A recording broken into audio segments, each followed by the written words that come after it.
महोदय, हम देश के सभी भागों से यहाँ एकत्र हुए हैं जिससे हम इतिहास के उन क्षणों में फिर जो जी सकें जब सामंतवाद और विदेशी शासन के लंबे अंधकार से भारत ने स्वाधीनता और लोकतंत्र के आलोक में आंखें खोली भी थीं। हम यहाँ आभारपूर्वक उन्हें स्मरण करने को आए हैं जो हमारी दीर्घ परंपरा के संवाहक रहे हैं। हमारे राष्ट्रपिता ने हमारे प्राचीन मूल्यों और परंपराओं की पुनर्व्याख्या की और उन आदर्शों को जो अप्राप्य प्रतीत होते थे राजनैतिक सक्रियता के शक्तिशाली साधनों में बदल दिया। उनका संदेश शहरों और गांवों में गूंजा। शिक्षितों को उसने प्रेरणा दी, सीधे साधे लोगों को समझ दी और दमित आकांक्षाओं को जगा दिया। हमारा आंदोलन अहिंसक था। उसने हमारी जनता के उन गुणों को उजागर किया जिनके विषय में सोचा भी नहीं जा सकता था और साहस के अनेक रूपों को उद्घाटित किया। प्रत्येक भारतीय ने एक ऐसे सत्कार्य में योगदान करके जो उसकी कल्पना से कहीं ज़्यादा विशाल था, अपने व्यक्तित्व को नए आयाम छूते हुए पाया। कुछ समूहों ने सशस्त्र संघर्ष के अधिक प्रचलित पथ को अपनाया। व्यक्तिगत साहसिकता और आत्मोत्सर्ग के अनेक उदाहरण देखने को मिले।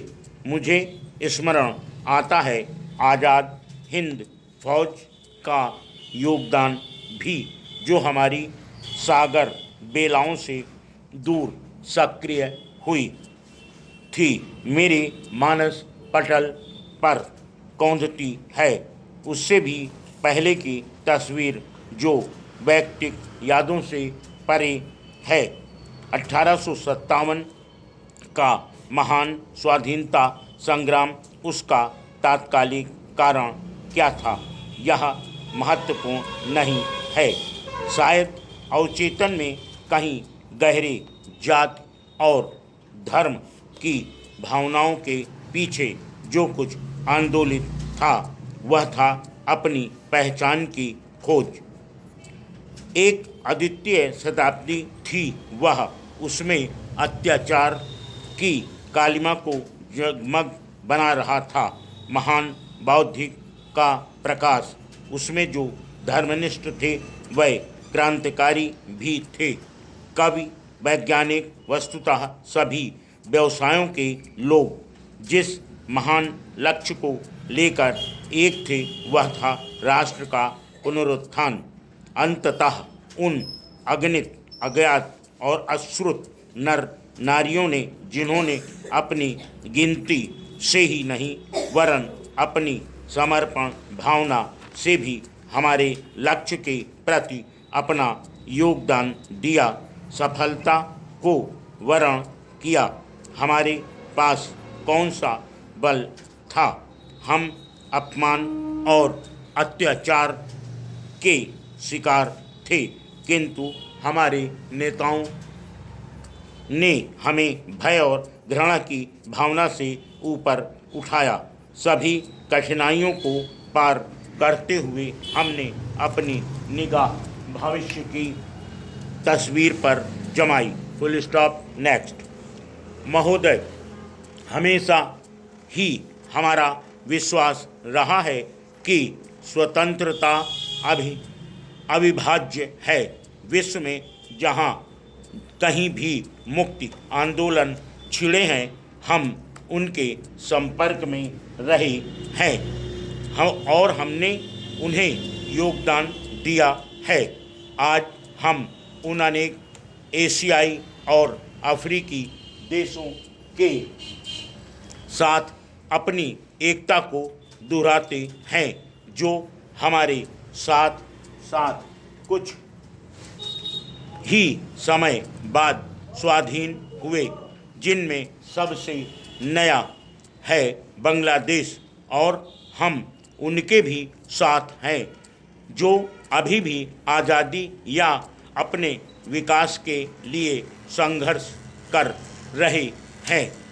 स्वाधीनता प्राप्ति के बाद से ही हमें अपनी शक्ति संघर्ष जन तनावों से हटाकर विभाजन की समस्याओं में तथा उन अनेक नई जिम्मेदारियों की ओर लगानी पड़ी जिन्हें हमने ग्रहण किया था। उस रात्रि जवाहरलाल नेहरू ने एक भविष्य दृष्टा के भाव में कहा था, भविष्य हमारे लिए आरामदेह और सुविधाजनक नहीं बल्कि अटूट प्रयास वाला होने जा रहा है। इससे हम उन प्रतिज्ञाओं को पूर्ण कर सकें जिन्हें हमने कितनी बार ही दोहराया है। तब से 55 वर्ष बीत चुके हैं, जिनके दौरान हमें विफलताएं भी मिली और सफलताएं भी, दुखांत घटनाएं भी घटी और विजय की घड़ियों भी आईं। फिर भी हम इस अकाट्य तथ्य पर गर्व कर सकते हैं कि चुनौतियों के लंबे सिलसिले के बावजूद हम राजनैतिक, आर्थिक, सामाजिक सभी दृष्टियों से अधिक मजबूत हैं। हमारी राष्ट्रीय एकता, धर्मनिरपेक्षता और हमारा लोकतंत्र समाजवाद सुदृढ़ और सुस्थिर है। सबके साथ मित्रता और किसी की भी अधीनता नहीं, यह रहा है हमारे अन्वेषण का लक्ष्य। हमारा संघर्ष केवल हमारे अपने लिए न होकर संपूर्ण मानवता के लिए रहा है।